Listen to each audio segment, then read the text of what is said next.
po sa inyo lahat mga amigo, kumusta po? Kumusta na kayo dyan? Ito si Kuya Raul, ayos naman.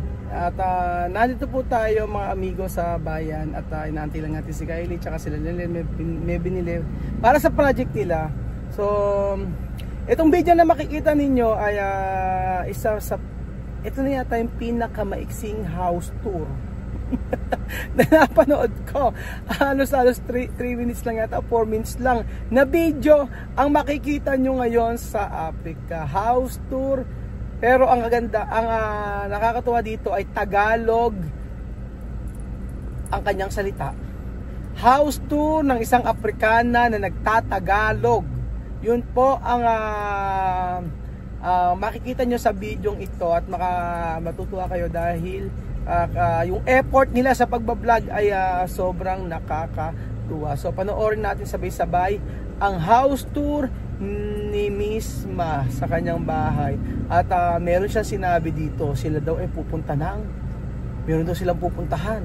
Saan kaya yun? So panoorin po natin ang effort na vlog ni Miss Ma. So ito lang yung kanyang nagawang video, pero ako natuwa. Napanood ko na actually, pero kayo hindi pa. So panoorin nyo po ang video ni Miss Ma.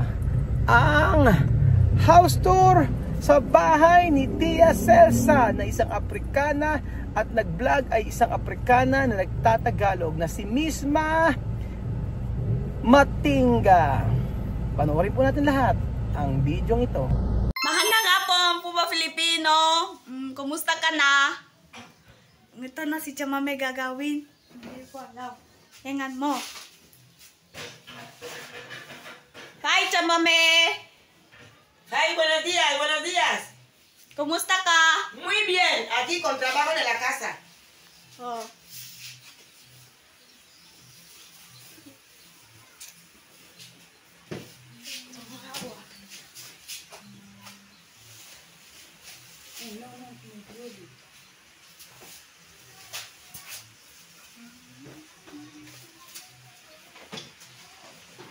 Oh. Ano yan? Maletas.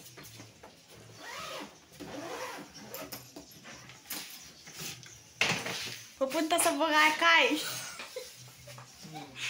Sa Boracay. Kasi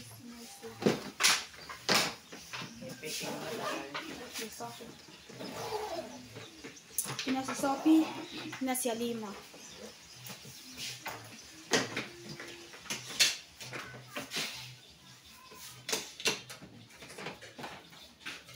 So, tara na.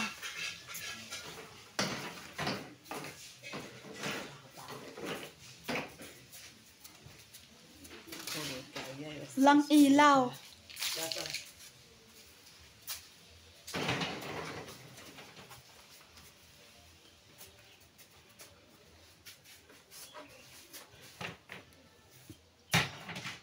Chamame, sinong kwarto nito? Kwarto de Sophie, Sophie Alima. Kwarto si Sophie at saka si Alima po. Oh. Tingnan mo. Ang dami ng mochilas yan. Si Sophie. Ito si Sophie. Oh, Sophie at saka si Alima. Tingnan mo. Ropas. Alima. Si Sophie at saka si Alima. Oh. Pupunta sa school. Yan. Ang sapatos. Oh. Tingnan mo.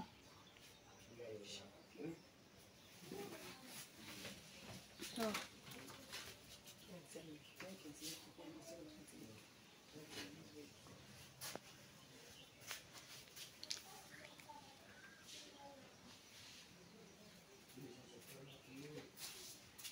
Oh. Ano nga gawin ngayon? Kasi mamaya magtrabaho. Maraming trabaho. Araw-araw trabaho. Nagpipleras yan si Chamame.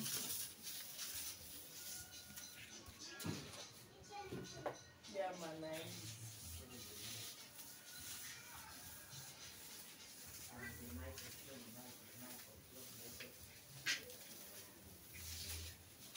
Habitazione Sofia Lima.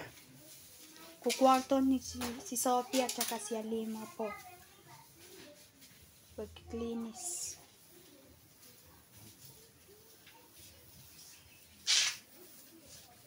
Klinis araw-araw para mabango.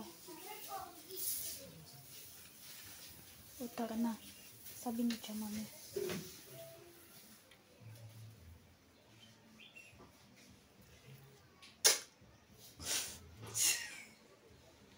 Bye! O di ba mga amigo, nakakatuwa si Misma. Actually itong video na ito ay ito yung nagpaano sa akin. Nagpa-realize na sa mga nangyari sa aming buhay dito sa Pilipinas ay nakita ko ngayon at na-realize ko na ang pamilyang ito ay ginagawa ang lahat ng effort sa pagbablog. Maaaring hindi quality ang video sa kabuuan, pero yung content kasi ang napakahalaga.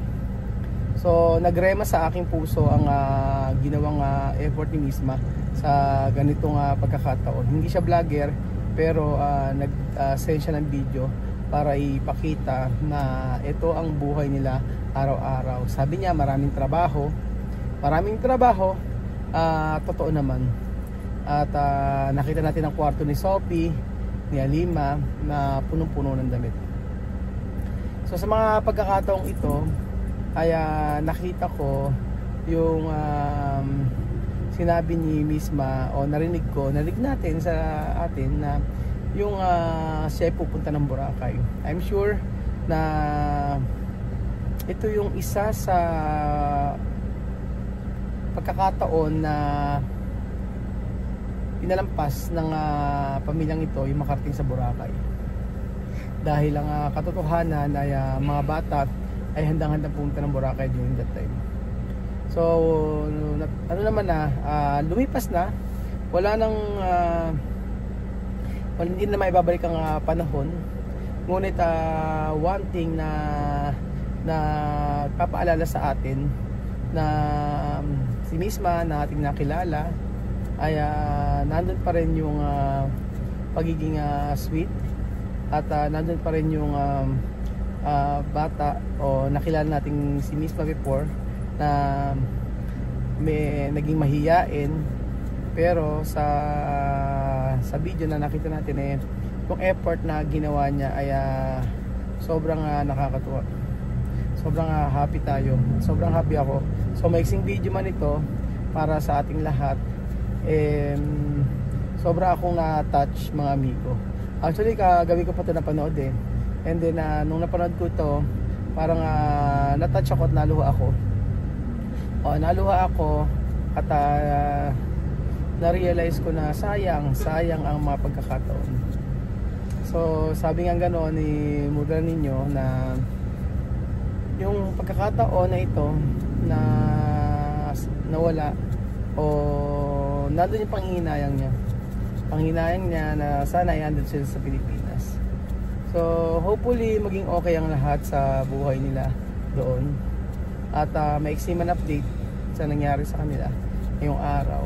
I'm sure naman na magiging happy din sila kung ano man yung desisyon nila.